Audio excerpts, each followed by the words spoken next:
এই এভরিওয়ান, কেমন আছো তোমরা সকলে? আশা করছি ভালো আছো, আর আমরাও কিন্তু ভীষণ ভালো আছি।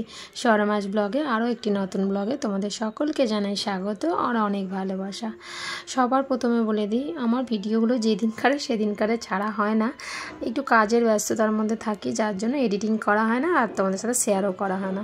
এটা ছিল মেয়ের জন্মদিনের ভিডিও, তো অনেকটাই দিন পেরিয়ে গেছে, তো ভাবলাম তোমাদের সাথে শেয়ার করা যাক। তো যাই হোক, এই যে ভোরবেলা উঠেছিলাম প্রতিদিনকার ডিউটি, যেমন তোমার 4:30 পৌনে 5টা নাগাদ ওঠা। তো উঠে ঘর দুয়ার গুছিয়ে মেয়েকে বললাম, যেহেতু এক্সাম চলছিল ওই দিনে, ওর বার্থডের দিন থেকেই এক্সামটা চালু হয়েছিল, তো ওর দিনে সকালবেলা ভাবলাম একটু খালি পেটে কি পাঠানো যায়, ওই জন্য সকাল সকাল উঠে আগে ঘর দুয়ার পরিষ্কার করে, এই যে দেখতে পাচ্ছ অলরেডি 5:30 বাজছে, আর ওকে ম্যাগি বানিয়ে দিয়েছিলাম খাওয়া দাওয়া করে। আর তোমার দাদাভাই তখন ছুটিতেও ছিল। আমি এদিকে রেডি করাচ্ছি, খেয়ে দিয়ে রেডি হয়ে তারপর ওর পাপা উঠলে ওকে দিতে যাবে।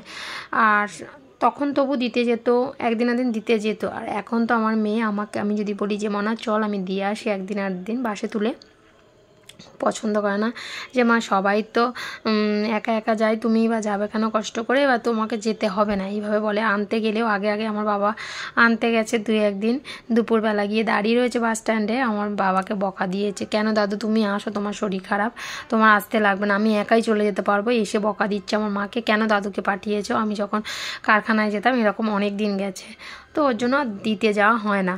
আর যাই হোক, এই যে সকাল সকাল উঠে ওকে টিফিন খাইয়ে দিয়ে, আর দেখো রেডি করে দিচ্ছি।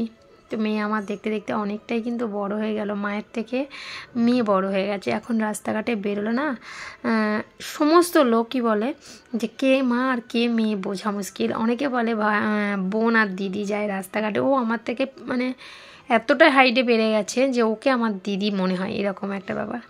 তো যাই হোক, তো যেহেতু এক্সামের সময়, ওর জন্য টিফিন খেয়ে দেখতে পাচ্ছ একটু বই নিয়ে বসেছে।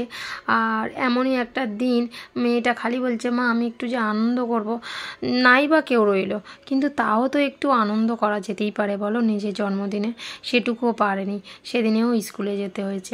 শুধু স্কুল হলে তো কোনো কথাই ছিল না, এ হচ্ছে হাফ ইয়ারলি এক্সাম, ওই সময়ই ওর এক্সামটা পড়েছিল, ভীষণই টেনশান।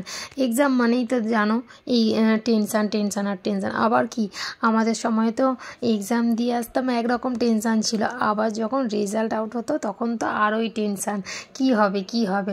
জানতাম পাস করবো, তবু পাশের থেকে বড় কথা কে কেমন রেজাল্ট করবে, এরকম একটা চিন্তাভাবনা ছিল।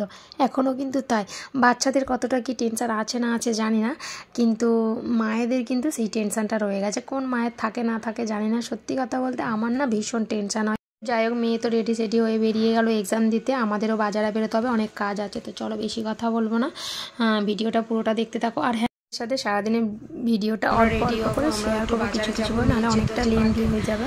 তো চলো স্কিপ না করে পুরো ভিডিওটা দেখতে থাকো।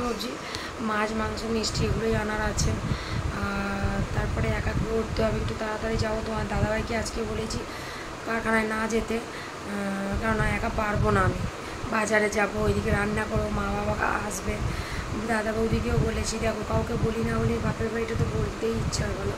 মেয়ে বলেছে, আর মেয়ে বলার থেকে সবথেকে বড় কথা, একা জন্মদিন ভালো লাগে না। মা বলছে সবে আমরা এসেছি, আবার কেন আমাদের ডাকছিস, তোরা নিজেরা করে নে, মেয়ে যেহেতু এক্সাম। বলছে না, যতই এক্সাম হোক তোমরা এসো। তো ওরা আসবে, মা বাবা হয়তো একটু তাড়াতাড়ি আসবে, 10টার মধ্যে, 11টা বাজবে, জানি না আমি ঠিক, রাস্তাঘাটের ব্যাপার কখন আসবে না আসবে, কিন্তু দাদা বৌদি আসতে আবার দেরি হবে, কেন কি দাদা কারখানা থেকে আসবে তারপরে আসবে। তো যাই হোক, চলো আগে রেডি হয়ে নি, বাজারহাটে যেতে হবে। চলো সারাদিন কী করছি না করছি অবশ্যই দেখতে থেকো। পট করে এই যে রেডি হয়ে নিয়েছি, তোমার দাদাভাই আর আমি বাজারে যাব। আজকে না ভীষণ টেনশানে আছি, কোনো কিছু থাকলে না মনে হয় কখন কি হবে, কখন কি করব, মেয়ে এসে পড়বে, তো 5 তরকারি রান্না করে দিতে হবে বলো, সেই রান্নাটা করতেও তো টাইম লাগবে, একা সব কিছুই করতে হবে, তো ওর জন্য ভীষণই টেনশানে আছি। তার মধ্যে তোমার দাদাভাইয়েরও কাজ পড়ে গেছিলো, ওর জন্যই চলে এসেছি আমতলায়। তোমার দাদাভাইয়ের কারখানা থেকে ফোন করেছিল একটু দরকারের জন্য, তো ওর জন্য তোমার দাদাভাই বললো চলো একসাথে আমতলায় যাবো, এমনি বাজার হাট করে নিয়ে চলে আসবো। আগের দিন সমস্ত বাজার আমরা করে রেখেছিলাম, শুধু মাছ মাংস ফল মিষ্টি যেগুলো লাগে ওগুলোই নেওয়া ছিল। তবুও তো একটা টেনশান হয় বলো, মানে কাজ পড়বে তো পড়বে, আজকে দিনেই পড়েছে।